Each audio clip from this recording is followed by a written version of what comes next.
Bueno, en el anterior video ya identificamos que el mínimo común múltiplo entre 1 y 4, que es el denominador de estas dos fracciones, 1 y 4, es el número 4. Ahora recordemos que para transformar entonces estas fracciones heterogéneas de diferente denominador a mismo denominador, que serían fracciones homogéneas, entonces ya identificamos el mínimo común múltiplo, que este pasa a ser el denominador de las dos fracciones. Pero ¿qué hacemos? Debemos entonces amplificar también los numeradores por la cantidad de veces que multiplicamos el denominador para que llegara a 4. Entonces, en el caso de la fracción 80, que como denominador 1, ¿cuántas veces tuvimos que multiplicar el 1 para que llegara a 4, que es el mínimo común múltiplo? Lo tuvimos que multiplicar 1, 2, 3 y 4. Entonces, amplificamos el denominador por 4 y 80 por 4 también, porque recordemos que para amplificar debemos multiplicar el numerador y el denominador por el mismo número. Ahora pasamos a multiplicar, lo hacemos acá para que se nos haga más fácil de manera vertical. 80 por 4, empezamos por las unidades. 4 por 0, 0. 4 por 8, multiplicamos por 8, 8 por 1, 8, 8 por 2, 16, 8 por 3, 24 y 8 por 4, 32. Nos da 320, lo colocamos ya acá el numerador amplificado y multiplicamos el denominador. 1 por 4, 4. Ahora vamos a amplificar también la segunda fracción, que sería 33 cuartos, y observamos cuántas veces tuvimos que multiplicar este denominador para que llegara a 4. ¿Cuántas veces lo tuvimos que multiplicar? Una vez. Entonces multiplicamos 33 por 1 y 4 por 1. Observen acá que lo tuvimos que multiplicar una vez. 33 por 1, 33. 1 por 4, 4. No cambia, ¿cierto? Porque lo estamos multiplicando por 1, que en la multiplicación el 1 es el número neutro. Ahora, ya entonces mire que al amplificar nos quedaron las fracciones con el mismo denominador. Nos quedaron fracciones homogéneas. Entonces es mucho más fácil realizar la resta. La vamos a hacer por acá. 320 a 320 cuartos le vamos a restar 33 cuartos. Recordemos que cuando son fracciones homogéneas no debemos realizar la operación con el denominador porque se deja. Y hacemos la operación con el numerador. La hacemos por acá. 320 menos 33. A 0 le restamos 3. No se puede. Entonces vamos donde el compañero de la izquierda para que nos preste una. Este quedan 1 y este quedan 10. 10 menos 3, 7. Vamos a restar las decenas. A 1 le podemos restar 3. No se puede. Entonces vamos donde este compañero que nos preste una. Esta quedan 2 y este quedan 11. A 11 le restamos 3, 8. Y como este quedó en 2 y no hay con qué restarlo, queda entonces 2. Y el resultado que nos da sería 287. Colocamos el numerador. Y al restar estas dos fracciones, entonces nos queda que los metros que le faltan por sumergirse son 287 cuartos. Buscamos la opción que coincida con esa y le damos clic sobre esta. Que miren que ya acá la plataforma nos indicó que la opción correcta es 287 cuartos de metros. La misma que nos dio a realizar el proceso que identificamos. Vamos a observar entonces la pregunta 10 del Kahoot. Pregunta número 10. Una tableta tiene 5 novenos de batería. Si cada hora gasta un 18avo de la batería, la pregunta es, ¿en cuántas horas se descargará por completo? Entonces analicémoslo bien. Inicialmente la tableta tiene 5 novenos de batería y nos están diciendo que esa batería se descarga repartidamente, por partes. Y en cada hora se va a descargar esta cierta parte que es un 18avo. Entonces debemos de repartir 5 novenos en horas y cada hora se va a gastar un 18avo. Entonces cuando nos hablan de repartir debemos hacer una división. ¿Qué vamos a dividir? El total de la batería que tenía inicialmente con lo que se va a ir gastando hora por hora. Es decir, 5 novenos dividido un 18avo. Y recuerden que para dividir fracciones se multiplica el dividendo por el inverso multiplicativo del divisor. Es decir, simplemente cambiamos de posición, de ubicación, el numerador con el denominador. Ubicamos al numerador como denominador y el denominador como numerador. Esto ya lo habíamos practicado y está en el pegable. Entonces pasamos a tenerlo de esta manera. ¿Sí?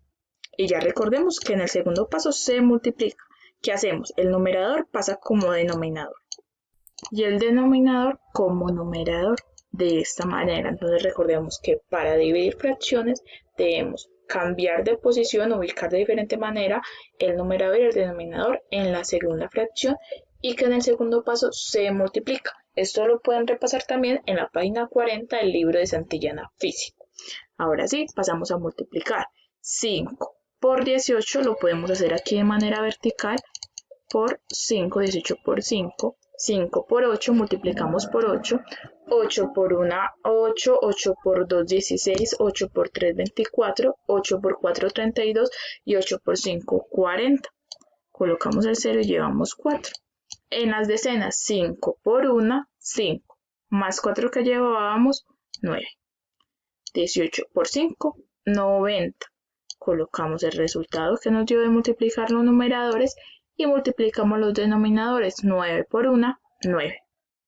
Ahora, como este fue el resultado que nos dio, la tableta se va a terminar de descargar totalmente en 90 novenos. Pero como acá no nos dan números fraccionarios, no nos dan fracciones como resultado, ¿qué vamos a hacer? Vamos a dividir el numerador entre el denominador. 90 dividido 9. Para de esta manera calcular en un número entero las horas en las que se descargará por completo la tableta. Entonces realizamos la división. ¿Podemos entonces dividir 9 entre 9? Sí, sí es posible, porque la única condición es que el divisor no sea mayor que el dividendo, y en este caso no es mayor. Entonces decimos, ¿cuántas veces debemos multiplicar o repetir el número 9 para que llegue a 9? Sería una vez.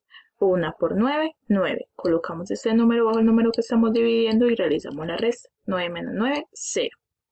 A 0 no lo podemos seguir dividiendo entre 9, entonces ¿qué hacemos? Bajamos al siguiente número. Pero también es un 0.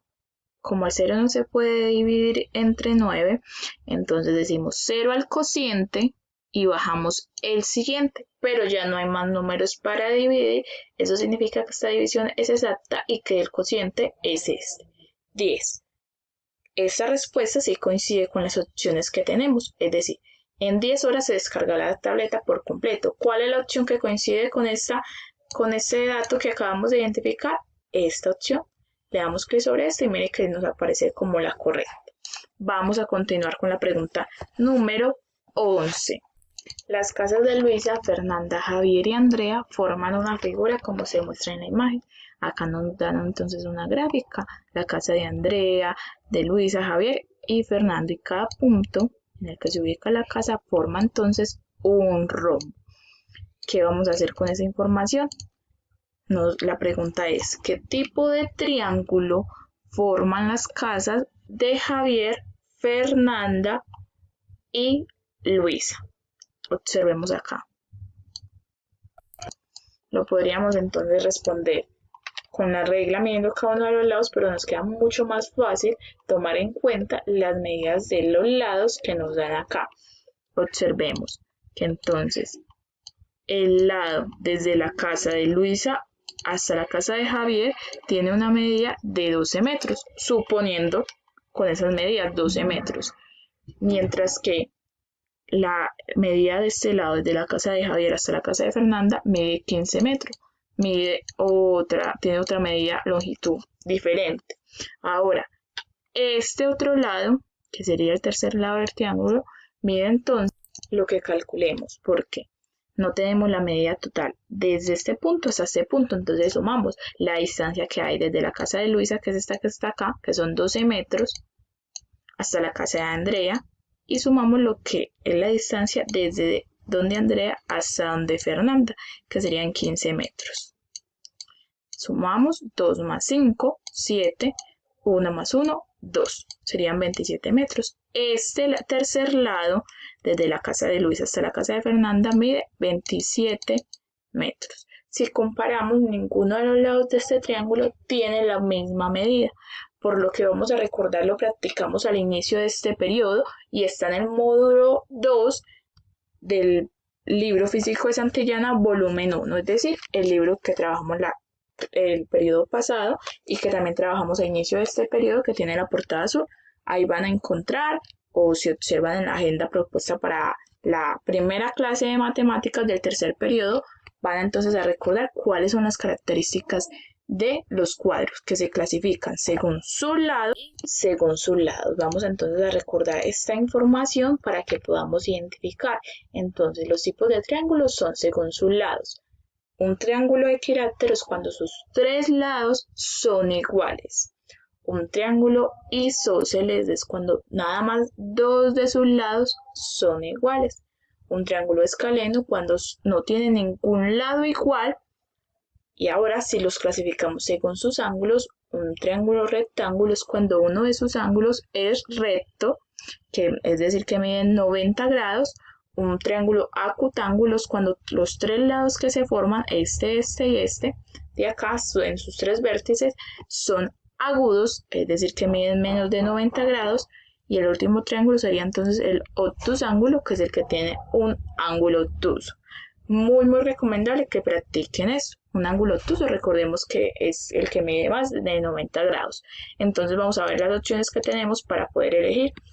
Será entonces que este triángulo que se forma entre la casa de Luisa, Fernanda y Javier es un triángulo acutángulo.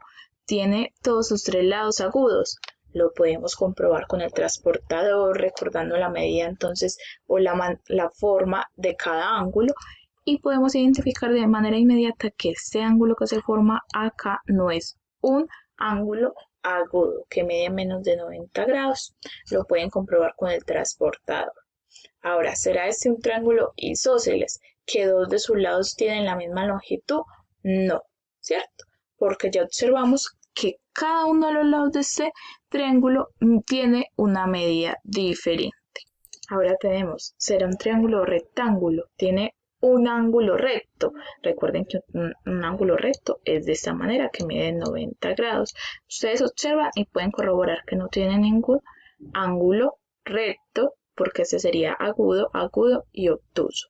Nos queda esta última opción, que sería un triángulo escaleno, que ninguno de sus lados mide lo mismo.